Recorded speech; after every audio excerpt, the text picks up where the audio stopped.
Uşaqlar, indi keçdik ikinci mətnin izahını. İkinci mətnimiz Şumerlərin yaratdığı tufan əfsanəsi dünyaya necə yayıldı mətnidir və publisistik üslubda yazılmış bir mətindir. 51-ci suala baxaq. Görək nə deyir? Əvvəldə Roma rəqəmi yazılmış hansı cümlə mətndən çıxarılsa məzmununa xələl gəlməz. Bu tipli suallar gördüyünüz kimi, yəni topluda da var idi və yaxud 20 sınaq hissə kitabçasında da var idi. Gəlin baxaq. Deməli, əvvəlində Roma rəqəmi yazılanlar. Birinciyə baxırıq.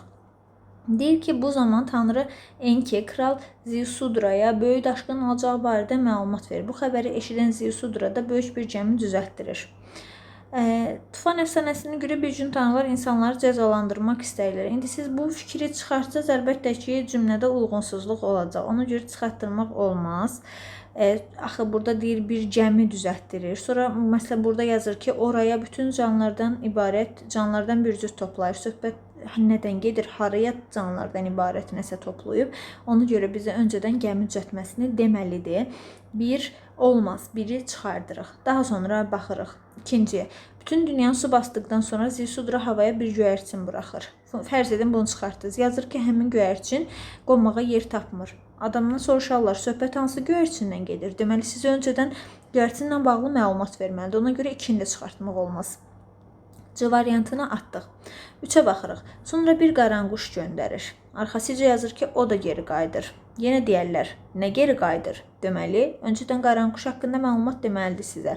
3-ü də çıxartmaq olmaz. 4-ə baxırıq. Arxeoloji araşdırmalar Şumer bölgəsinin zaman-zaman güclü daşqınlara məruz qaldığını təsdiqləyir. Bunu fərz edin çıxartdıq. Yazılır ki, bunlardan Ur şəhərindəki daşqın izləri daha aydın görünür. Bunlardan deyir, nələrdən? Yenə siz əvvəldəki məlumatı çıxarda bilməzsiniz. Çünki burada deyir bunlardan. Çıxartmaq olmaz. 4-də çıxartmaq olmaz, qalır A variantı. A-ya baxaq. Burada aparılmış araşdırmalar qədim bir mədəniyyətin 2,5 metr qalınlıqda palçıq qatının altında qaldığını üzə çıxarmışdır. Ur şəhərindəki daşqın izlər daha aydın görünür və 5-i də çıxarsaq heç bir şey olmur. Sonraki bir cümlə yoxdur bundan əlaqədar olsun. Ona görə A variantı. 52-yə baxırıq. Görək 52-də bizdən nə istəyir? Deyir ki, mətn əsasən cədvəldəki uyğun fikirləri müəyyən edin. Doğru, yanlış və ehtimal cədvəli verilib. Araşdırmalar sübut etmişdir ki, Şumer bölgəsində ilk daşqın Ur şəhərində baş vermişdir. Burada verilib ki, bəs araşdırmalar göstərib ki, Ur şəhərində daşqın izləri var. Amma bu daşqın izləri, yəni ilk daşqın idimi? Belə bir şey yoxdur. Ona görə bu yanlışdır. 2-yə baxırıq. Şumer mədəniyyəti yeni mədəniyyətlərin yaranmasında rol oynayıb. Deməli, bəli, Şumer mədəniyyəti o qədər qədim mədəniyyətdir ki, yəni sonradan bir çox mədəniyyətlər də Şumer mədəniyyətindən əmələ gəlmişdir, yaranmışdır da, mənbə rolunu oynamışdır. Baxın, bu hissədədir, nəticə hissədədir. Bu mədəniyyətin təsiri ilə yeni mədəniyyətlər yaranmışdır. Deməli, 2 düzgündür. 1-i atırsınız və 2-ni götürürsünüz. Ya A, ya B variantıdır. O zaman eyni də atırıq. Sonra baxırıq 3-ə. Şumerlərin qədim tayfalarla ticarət əlaqələri olmuşdur. Gəlin baxaq görək. Deyir ki, deməli, Şumerlərin bu hissədə idi o. Burada deyir ki, Mesopotamiya ərazisinə davamlı yürüş və hücumları, köçəri ərazidə onları Şumerlərlə ticarət əlaqələri qurması ilə bağlı olmuşdur. Deməli, ticarət əlaqələri qurması var mətndə. Ona görə biz yanlışı götürməliyik. Bu mətndə var, 3-ü götürə bilməzsiniz. Ona görə A variantı getdi, qalır B variantı 2, 4, 6. Şumerlərin digər əraziləri, yürüş və hücumları onların yaratdığı əfsanənin bir çox xalqlar arasında yayılmasına səbəb olmuşdur. Burada deyir ki, baxın, Şumerlərə hücum edirlər, tam tərsi. Bayaq xətlədiyim hissədə idi. Deməli, Mesopotamiya ərazisinin davamlı yürüş və hücumlar, yəni Şumerlərin hücumları yox, bu ərazilərə hücumlar. Deməli, 4 yanlışda götürürük. Sonra ehtimala baxırıq. Şumerlər Mesopotamiya ərazisində məskunlaşmışlar. Var o mətndə, ehtimal deyil. Tufan əsasının yaranması Ur şəhərindəki daşqınla bağlı olmuşdur. Bəli, mətndə var ki, bəs yəni Tufan əfsanəsi yaranıb. O da güclü daşqınlarla bağlı olub. Ur ərazisində də daşqın olub. O zaman ehtimal verirəm ki, yəqin ki, bu Tufan əfsanəsi elə Urla bağlı olan daşqından sonra yaranıb. Bu da bir ehtimaldır, dəqiq deyil. Ona görə götürə bilərik 2, 4, 6 bu variantı. 53-ə baxırıq. Mətnin tərkib hissələri, yəni giriş, əsas, nəticə ilə bağlı doğru fikirləri müəyyən edin deyir. Mətnin əsas hissəsində Şumerlərin məşğuliyyəti başlığını vermək olar.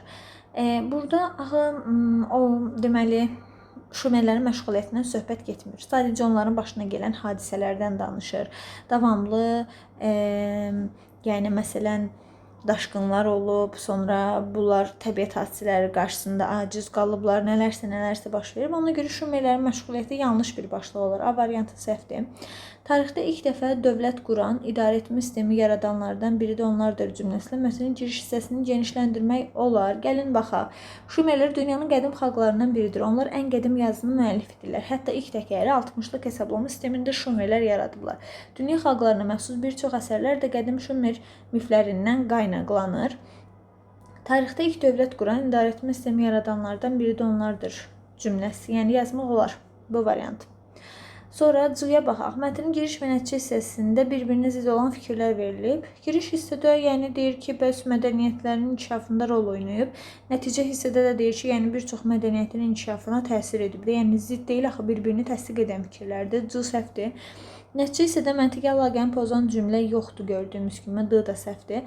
Daşqınlardan sonra məcrasına çəkilən çayların yerində qalın gil lil qatı qalırdı cümləsi. Mətnin 7-ci abzasını artırsaq, cümlələr arasındakı məzmun ardıcılığı pozulmaz. Gəlin 7-ci abzasa baxaq. Deməli bu 1, 2, 3, 4, 5, 6 və 7. Bu bəs necə olur ki, qədim Şumerlərin yaratdığı bir əfsanə bir çox dünya xalqlarına, məsələn Yunanistan, Amerika, Avstraliya, Hindistan, Çin və Litva kimi müxtəlif ərazilərdə yaşayan xalqların mifologiyasına təkrarlanır. Bu qədim tayfaların Şumerlərin yaşadığı ərazilərə hücum ilə bağlıdır. Yəni biz bura gil-lil qatı cümləsini yazsaq axı uyğun olmaz. Ardıcıllıq pozular. Ona görə E variantı da səhvdir. Variantımız oldu bu variant. 54-ə baxırıq. Mətnə əsasən hansı suallara cavab tapmaq mümkündür? Deməli, baxaq. Burada deyir ki, tanrılar insanları nə üçün cəzalandırmaq istəyirlər? Bu hissədə 3-cü abzasda var ki, Tufan əfsanəsinə görə bir gün tanrılar insanları cəzalandırmaq istəyirlər. Amma niyə cəzalandırmaq istəyirlər? Mətndə əvvəldə və sonda bu haqda bir şey yoxdur. Sadəcə bizə deyilir ki, cəzalandırmaq istəyirlər. Sonra 2-yə baxırıq. Kral daşqının olacağından necə xəbər tutur? Burada var ki, deyir bu zaman Tanrı Enki Kral Zisudraya böyük daşqın olacağı, yəni bu hissədə məlumat verir. Bu formada xəbər tutur. 2 haqqında məlumat var. Zisudranın havaya uçurduğu göyərçin nə üçün geri qayıdır? Gəlin onu da buradan oxuyaq. Deyir, bütün dünyanı su basdıqdan sonra Zisudra havaya bir göyərçin buraxır. Həmin göyərçin qonmağa yer tapmayıb geri qayıdır. Deməli nə olub? Qonmağa yer tapmayıb, ona görə də geri qayıdıb. 2-3-ü götürürük. 2-3-ün olduğu variant E variantıdır. Ur şəhərindəki daşqın neçə gün davam etmişdir? O da Ur şəhərindəki, baxın buradadır. Deyir, Ur şəhərindəki daşqın izlərini görürük. Amma neçə gün davam edib biz bilmirik. 4. Sonra Zisudra suyun çəkildiyini necə anlayır? Gəlin baxaq. Sonra bir qaranquş göndər, o da geri qayıdır. Nəhayət uçurduğu qarğa geri dönməyəndə suyun çəkildiyini anlayan Zisudra quru sahə tapır. Qarğa geri dönmür. Bilir ki, yəni o qarğa qonmağa bir yer tapıb, o formada anlayır və 5-in də cavabı var. 2, 3, 5. 55. Tezis, əvvəlki sınaqda da tezis düşmüşdü. Burada da düşür. Mətnlərin olmazsa olmaz suallarından biridir bu tezis. Deməli, mətnin tezislərinə aid edilə bilməz. Görək nələrə aid edilə bilməz. Eyni mövzuya müxtəlif xalqların mifologiyasında rast gəlmək olar. Birinci tezisimiz eyni mövzuya müxtəlif xalqların mifologiyasına rast gəlmək olar məsələsidir. Deməli, deyir ki, Tufan əfsanəsi bir çox xalqların mifologiyasına cüzi məzmun fərqlərlə təkrarlanır. Deməli, var. Biri atırsız, birlər getdim. 2-yə baxırıq. Şumerlər digər xalqların mifologiyasına müraciət ediblər. Tam tərsi Şumer mifologiyası bir çox xalqları təsir edib. 2-ni götürürük. Şumerlər daşqınlardan qorumaq üçün yaşayış yerlərini daim dəyişiblər. Belə bir şey yox idi. 3-ü götürürük. İnsanlar bütün təbii fəlakətlərin qarşısını tamamilə ala bilərlər. Yəni, necə ala bilərlər ki, Şumer mədəniyyətləri davamlı daşqınlardan sonra qalıb, çöküb də, gilin altında qalıb. 2, 3, 4 A variantı. Arxeoloji araşdırmalar Şumer bölgəsində baş vermiş hadisələr haqqında məlumat verir. Bəli. Məsələn, arxeoloji araşdırmalar zamanı görürük ki, bəs 2,5 metr qalınlıqda palçıq qatının altında qalıb. Yəni, bu haqda məlumat var. Keçək açıq suallara uşaqlar. Deməli, buradakı bəzi açıq suallar, yəni bəzi deyəndə açıq suallar kodlaşdırma vərəqinin üzərində idi. İndi uşaqların yadında qalan hissələrdən sizə bu açıq sualları izah edəyək. Bu 56 nəsə səbəb-nəticə cədvəli idi. səbəb nəticə cədvəlidir. Bu da tam, yəni belə bilmirik də strukturu necə idi. Sadəcə səbəb onun nəticəsi. Məsələn, çox güman ki, birində səbəb verib onun nəticəsini tapmalısınız. O birində də nəticə verib onun səbəbini tapmalısınız. Ona görə yəni bu formada olub bu cədvəl. 57-yə baxırıq. Əvvəlində işarə qoyulmuş sözlər əsasında cədvəli doldurun. Burada isə sözün hansı funksiyada işlənməsi və sözü fərqli funksiyada işlətmək nəzərdə tutulub. Deməli, buradakı sözlərimiz hansılardır? Deməli, quru sözüdür. Sonra üzləşərkən sözüdür. 2 dənə sözdür. Quru və üzləşərkən sözü. Deməli, quru sözünə yazırıq quru sahə. Bu informativ funksiyadadır. Üçbucağa yazırıq informativ. Sonra bu informativ sözünü məsələn yazırıq poetik funksiyada. Məsələn, deyirəm ki, onların arasındakı münasibət çox quru idi. Belə bir şey yazmaq olar. Və yaxud yəni onun quru sözləri xarakterindən xəbər verir. Nəsə belə bir şey. Daha sonra üzləşmək sözü. Üzləşmək sözünü də yazırıq ki, bu kvadrat idi da. Üzləşmək sözü mətndə poetikdir. Daşqınlarla üzləşirlər də. Bu poetikdir. Siz də bunu yazmalıydınız həqiqi mənada. Məsələn, deyirəm ki, mən evə gedərkən rəfiqəmlə üzləşdim, yəni qarşılaşdım. Bu məzmunda çox cümlə yaza bilərsiniz. Yazdıqlarınızda dediyim kimi qeyd eləyərsiniz, baxarıq. Sonra 58-ci sual. Mətndə nöqtələrin yerinə uyğun fikir yazmaqla cümləni tamamlayın. Nöqtələrin yerinə uyğun fikir yazırıq. Bir də buranı tez təmizləyək. Bu hissəni və baxaq nöqtələrin yeri. Bir dəqiqə uşaqlar. Burada nöqtələr. Deməli, deyir ki, lakin Şumerlərin düşüncələrinin əksinə olaraq bütün dünyanın yaxud bir ölkənin dağları aşacaq səviyyədə bir daşqına məruz qalmasının mümkünlüyünü elm qəbul etmir. Ağla ilk gələn cümlə bu olur. Elm qəbul etmir. Bəs görək başqa nə ehtimallar yaza bilərsiniz? Məsələn, səviyyədə bir daşqına məruz qalması mümkünlüyünü elm gülünc hesab edir, düzgün hesab etmir, doğru olduğuna inanmır kimi fikirlər yaza bilərsiniz. Sonra 58-i bildik, 59-u mətnə əsasən cədvəli tamamlayın. Buradakı cədvəl necə idi? Bir ona baxaq. Bu uşaqlar müddia fakt cədvəli idi. Müddianı yazmalıydınız. Birinci fakt verilmişdi. O da bilirsiniz hansı hissəyə əsasən? Birinci abzasa əsasən. Buradan çıxartmalıydınız. Ki, deyir Şumerlər dünyanın qədim xalqlarından biridir. Onlar ən qədim yazının müəllifidirlər. Faktlardan birinin içərisində onların ən qədim yazının müəllifi olması verilib.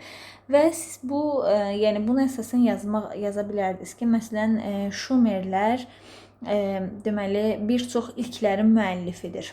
Belə bir şey yazırsınız. Və ikinci fakt. İlk təkəri onlar tapıblar.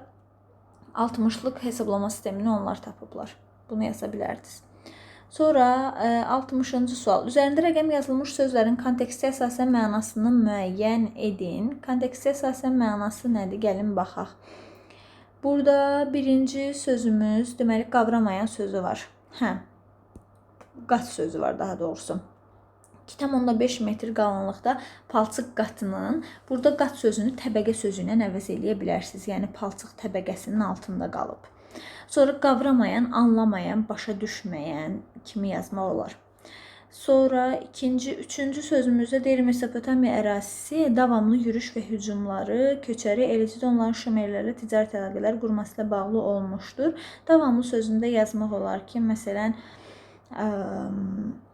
davamlı sözlə nə yazmaq olar uşaqlar? Ardıcıl yaza bilərik. Mesopotamiya ərazisi ardıcıl yürüş və hücumları. Mesopotamiya ərazisinə ardıcıl yürüş və hücumlar. Yəni, ardıcıldan başqa hal-hazırda ağlıma bir nəsə söz gəlmir. Amma yəni, ardıcıl yazmaq olar məna olaraq.